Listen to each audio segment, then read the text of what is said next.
Selamat pagi Bapak Ibu Saudara yang dikasihi oleh Tuhan Yesus Kristus.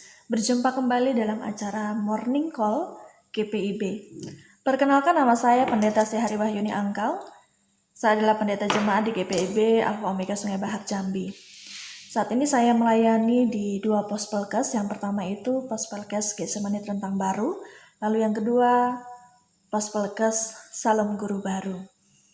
Bapak Ibu, sebelum kita mengerjakan tugas dan tanggung jawab kita sepanjang hari ini, kita akan merenungkan firman Tuhan, di mana firman Tuhan itu akan menuntun kita untuk melakukan tugas dan tanggung jawab kita. Sebelum kita membaca dan merenungkannya, mari kita berdoa memohon bimbingan Roh Kudus. Kita berdoa. Terpujilah Engkau Allah yang Maha Kasih, yang telah memelihara kami dari malam hingga pagi ini, sehingga kami boleh bangun dengan tubuh yang penuh sukacita yang berasal dari-Mu. Bapa, saat ini kami hendak membaca merenungkan kebenaran firman-Mu. Tolong kami ya Tuhan untuk juga melakukannya di dalam kehidupan beriman kami, di tengah keluarga kami, di tengah masyarakat dan dimanapun kami berada, supaya melalui kehadiran kami nama Tuhan semakin ditinggikan dan dipermuliakan. Kami mohon berfirmanlah kepada kami anak-anak-Mu rindu mendengarkan sabda-Mu. Amin. Pembacaan di pagi yang indah ini dari Injil Yohanes pasal yang kedua ayat 1 sampai dengan 11. Pada hari ketiga ada perkawinan di Kana yang di Galilea, dan ibu Yesus ada di situ. Yesus dan murid-muridnya diundang juga ke perkawinan itu. Ketika mereka kekurangan anggur, ibu Yesus berkata kepadanya, "Mereka kehabisan anggur." Kata Yesus kepadanya, "Mau apakah engkau daripadaku, ibu? Saatku belum tiba." Tetapi ibu Yesus berkata kepadanya, kepada pelayan-pelayan, "Apa yang dikatakan kepadamu, buatlah itu." Di situ ada 6 tempayan yang disediakan untuk pembasuhan menurut adat orang Yahudi. Masing-masing isinya 2-3 buyung. Yesus berkata kepada pelayan-pelayan itu, Isilah tempayan-tempayan itu penuh dengan air." Dan mereka pun mengisinya sampai penuh. Lalu kata Yesus kepada mereka, "Sekarang cedoklah dan bawalah kepada pemimpin pesta." Lalu mereka pun membawanya. Setelah pemimpin pesta itu mengecap air yang telah menjadi anggur itu, dan ia tidak tahu dari mana datangnya, tetapi pelayan-pelayan yang mencedok air itu mengetahuinya. Ia memanggil mempelai laki-laki dan berkata kepadanya, "Setiap orang menghidangkan anggur yang baik dahulu, dan sesudah orang puas minum, barulah yang kurang baik. Akan tetapi engkau menyimpan anggur yang baik sampai sekarang." Hal itu dibuat Yesus di Kana yang di Galilea sebagai yang pertama dari tanda-tandanya, dan dengan itu ia telah menyatakan kemuliaannya, dan murid-muridnya percaya kepadanya. Demikianlah pembacaan Alkitab. Terpujilah Kristus. Haleluya. Bapak Ibu Saudara yang diberkati oleh Tuhan Yesus Kristus, Injil Yohanes pasal yang kedua ayat 1 sampai 11 bercerita tentang perkawinan di Kana. Peristiwa perkawinan di Kana ini menjadi terkenal. Kenapa? Karena di sini terjadi mukjizat yang dilakukan oleh Tuhan Yesus. Mukjizat pertama dari 7 tanda bahwa Yesus adalah anak Allah Bapa. Dan pesta yang dilakukan biasanya memakan waktu atau berlangsung selama 7 hari, bahkan bisa lebih begitu. Dan selama pesta berlangsung, tuan rumah ataupun mempelai harus menyediakan makanan dan juga minuman seperti anggur untuk dihidangkan bagi para tamu yang hadir pada saat itu. Dan anggur menjadi penting karena menjadi lambang dari sukacita, kehangatan, penghormatan keluarga kepada tamu yang hadir pada saat itu di pesta perkawinan. Ketika itu, Ibu Yesus juga hadir di pesta perkawinan itu. Malah sudah ada di tempat mendahului Yesus. Sehingga Ibu Yesus tahu apa yang terjadi. Begitu. Ternyata yang terjadi adalah persediaan anggur habis. Sementara tamu-tamu masih banyak. Bahkan ada yang mungkin belum hadir begitu. Sehingga Ibu Yesus menjumpai Yesus. Ada harapan. Ibu ke anak begitu. Meskipun si anak atau Yesus menyampaikan bahwa waktunya belum tiba begitu. Tetapi di sini Ibu Yesus percaya dan mengenal kuasa yang dimiliki oleh Tuhan Yesus. Sehingga Ibu Yesus berkata kepada pelayan, "Apa yang dikatakan kepadamu, buatlah itu." Jadi apa yang disampaikan oleh Ibu Yesus kepada pelayan-pelayan ini menjadi jaminan bahwa tidak ada hal buruk yang akan terjadi. Karena Tuhan ada. Tuhan ada di tengah-tengah pesta perkawinan itu. Tuhan sanggup melakukan yang tidak bisa dilakukan oleh manusia. Sehingga segala sesuatunya dapat berjalan dengan baik, dengan lancar, dengan sukses. Dan peristiwa ini menjadi momentum yang Yesus putuskan sebagai karya awal di tengah-tengah banyak orang, khususnya pelayan-pelayan pada saat itu. Dan di situ ada tempayan, jumlahnya ada 6, dan tempayan ini disediakan untuk pembasuhan bagi orang yang hadir dalam pesta begitu.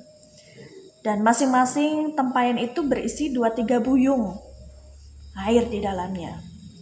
Dan Yesus berkata kepada pelayan-pelayan itu, "Isilah tempayan-tempayan itu penuh dengan air." Lalu pelayan ini pun melakukan apa yang dikatakan oleh Yesus. Mereka mengisi tempayan-tempayan itu sampai penuh dengan air. Para pelayan ini taat. Para pelayan ini patuh dengan perkataan Yesus. Seperti yang diperintahkan oleh Ibu Yesus tadi. Begitu.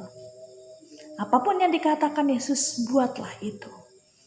Kemudian mereka diminta mencedok ke sebuah wadah. Diambil, dituang ke sebuah wadah, dan diberikannya kepada pemimpin pesta. Supaya dicicip. Begitu. Benar enggak? Air tadi berubah menjadi anggur.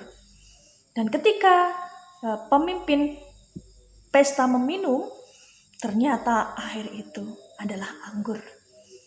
Dan dikatakan kualitasnya sangat baik dari anggur-anggur yang pernah ada. Hal itu dibuat Yesus sebagai yang pertama dari tanda-tandanya, dan dengan itu Yesus telah menyatakan kemuliaannya benar bahwa dia adalah anak Allah. Dan murid-muridnya yang datang ke pesta bersama-sama dengan Yesus akhirnya mengalami peneguhan iman percaya.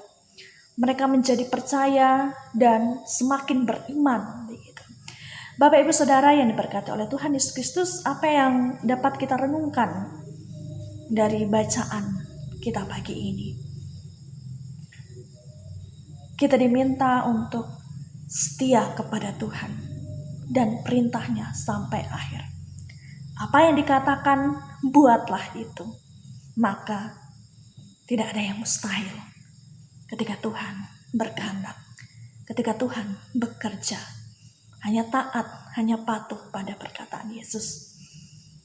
Kita sebagai manusia, sebagai umat Allah, tidak lepas dari yang namanya persoalan hidup. Anggur yang habis tadi bisa kita ibaratkan bagaikan persoalan yang datang menghampiri kehidupan rumah tangga begitu. Khususnya di tengah pandemi COVID-19 ini, banyak sekali pergumulan yang dihadapi oleh tiap pribadi maupun keluarga lepas keluarga. Di tengah situasi ini kita mengalami kepanikan, mengalami ketakutan, tetapi kita diminta untuk senantiasa berpegang kepada firman Tuhan. Tuhan berkuasa yang mengendalikan segala sesuatu, tak ada satupun yang luput dari kuasa tangannya. Kita hanya diminta untuk terus beriman di tengah pergumulan kehidupan ini. Kita harus percaya bahwa Tuhan mampu mengubah air menjadi anggur, mengubah duka cita menjadi sukacita, mengubah tangis menjadi tawa, mengubah keputusasaan menjadi pengharapan yang luar biasa, mengubah mimpi menjadi kenyataan, mengubah hal yang buruk menjadi hal yang baik. Apa yang tidak bisa dilakukan oleh Tuhan? Karena Dia adalah Allah. Dia mau memperlihatkan kemuliaannya bagi kita yang percaya kepadanya. Apa yang tidak mungkin menjadi mungkin, seperti yang terjadi di pesta perkawinan. Karena Tuhan hadir di sana. Tuhan menyatakan kehendaknya. Tuhan mengasihi keluarga ini. Sehingga Tuhan turut ambil bagian di dalamnya. Supaya segala sesuatunya terus berjalan dengan baik adanya. Tuhan akan senantiasa hadir di dalam kehidupan kita untuk memberikan penyertaannya, bimbingannya, pertolongannya, bahkan berkat-berkatnya di dalam kehidupan kita.